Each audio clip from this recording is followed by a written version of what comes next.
something going on across the country. This is being reported in multiple towns, multiple cities, multiple states, coast to coast, even in the UK. TikTok, YouTube, and X are abuzz with videos of this unusual mist. Residents describe an unsettling chemical odor lingering in the air, paired with strange glittering particles that seem almost alive. People are falling ill, complaining of nausea, dizziness, muscle aches, and even rashes after coming into direct contact with the fog. The question is, what's causing this? Scientists are baffled. Weather experts say this isn't your typical atmospheric fog. Speculations range from environmental pollutants to something more deliberate, geoengineering experiments gone wrong, or even chemical dispersion. But here's where it gets even stranger. Sightings of unidentified flying objects, or UFOs, have surged in the weeks leading up to the fog's arrival. In just the past week, there have been 4 catastrophic plane crashes attributed to low visibility caused by the fog. Travel has ground to a halt in many areas, and airports are scrambling to adapt. In one chilling report, a passenger described looking out of their window to see nothing but an endless, suffocating white void. Whispers of government involvement are spreading like wildfire. Could this be a cover-up? Is the fog hiding something in the skies above? Something they don't want us to see? Others point to chemtrails, a long-debated theory that claims governments disperse chemicals into the air for nefarious purposes. And here's another twist. Some people claim that the recent drone invasions, widely reported across several countries, have been seen spraying something into the air. Could these drones be connected to the fog and the illnesses? The timing is uncanny. Look at him spraying. Look at that. Look at that. He is spraying the sky again. Bro, this is fucking crazy, man. Look at this guy. They're spraying the skies.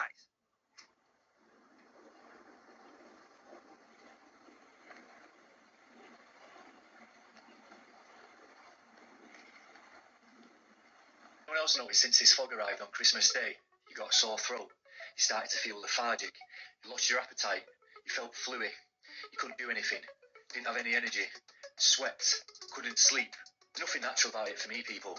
They're doing this on purpose. Whatever's in that fog is making us sick. And I know it's hard for people to get their heads around that they'd actually do it to us, but again, go and research the Georgia Guidestones. Go and research what they want for humanity. Keep us in balance with nature at 500 million. So they've got a big task on their hands if they want this done by 2030. So think about it. Changes in the weather, things they're sticking in us, things they're putting in the food. And I'm past caring what the Karens think. The amount of people in the comment section who say, oh, it's just winter, it's always like that, we always have fog. So this is far from natural, this isn't water, this isn't normal fog. This is purely hypothetical, this is purely theoretical, this is purely a hypopotamus, okay? Hear me out. Y'all know about the drones in the sky. Have y'all noticed more fog advisories in your area? I have. I've seen a shit ton of fog advisories all across the country, okay? I think the drones and the fog, they're connected. How could these two things be connected? Well, it's called smart dust, and it was developed by DARPA in the mid-1990s. Smart dust is a system of tiny wireless sensors that can pick up vibrations, light, temperature, all kinds of shit, right? And this smart dust can be introduced anywhere. It can be introduced to a human body. It can be introduced to an atmosphere. These sensors even have communication capabilities, so they can report back to whatever the hell they're reporting to begin with. Sometimes they're even little mini computers floating in the sky or in a body or wherever they want to put this smart dust. And DARPA claims that smart dust is only used for research, and of course, everything there is top secret, so we'll never actually know what they're using smart dust for. Now, how are the drones connected? Well, the smart dust needs a battery to keep it going. And the smart dust has to be dispersed somehow. If you were going to create a force field of sensors to pick up all these readings, wouldn't you want it in real time? Why would you want how hot it is somewhere or what the vibrations were somewhere 20 hours later? No, you want it in real time, right? And what if the smart dust is up? What if it needs to be recalibrated or adjusted? It'd be perfect if there was a drone right above it. What is going on right now? With this whole, fog stuff, if you don't know what I'm talking about, go search it. Just type in fog. You'll see. This is not natural. It looks like fog, but people have been putting up flashlights at night. Let me show you what it looks like. What is this? I have never, ever seen this. This isn't fog. It acts like fog. And there is a very weird smell. There's a very distinct smell. Everyone's saying it smells like something's burning, like chemicals, having respiratory issues for being outside for 60 seconds. It's going on for days all across the world, in Georgia, in Canada, in Florida, in London, throughout the UK. I'm going to show you somebody's filter that they have in their house. Mind you, they changed it a month ago. I've never seen anything like it. The actual fog. Look at this filter, y'all. I've never pulled out a filter this dark in my life. This is not normal. It's black. Look at the new one. change your filters once a freaking week. This is some dark shit.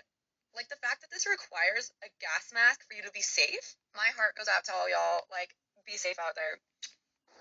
Fucking conspiracy theorist, but I am. And so this falls in line. What the fuck is this shit? I'm gonna turn my flashlight on. What is this? This is not fog. Oh my god. The fog.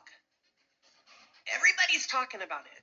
Everybody's trying to figure out where it's coming from, why, and what it might be doing to us. We all have our suspicions, but I just found this. MAGA Brittany had this to say. In regards to the fog, I found this document from the Air Force 2025 report that was published in 1999. The site has been removed from the internet, but I found it on the Wayback Machine. It discusses tiny nanoparticles that can be delivered through fog, making them undetected. There are both defensive and offensive reasons why the military government would disperse fog on purpose. Now we just need to figure out why they're dispersing it. And it's all clear blue skies above me, and this fog goes for miles. I mean, miles. I took a road trip just a couple minutes ago just to see how far it would actually go, and I'm talking about up to over 30 miles. But the weird thing is that I got a lot of family around the country, and every single one of them are saying that they're experiencing this fog as well, which is kind of weird because, as far as I know, these storms only hit, like, majority of the South. Is anybody else getting this weird-ass fucking smell from it, or is it just the South? So you're telling me that an abnormal fog pops up all over the United States and is being reported in Europe as well, with these particles that are flying around that are not snow or moisture, have a chemical smell, and are leaving a white residue in some areas.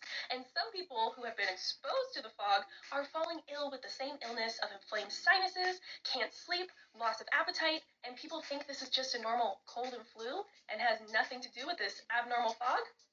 Okay. Pre-med or post really doesn't matter, but it's important. It's the context is talking about that time. The context of no man knows the day and the hour has nothing to do with a potential attack on the United States. It doesn't have anything to do with that, guys.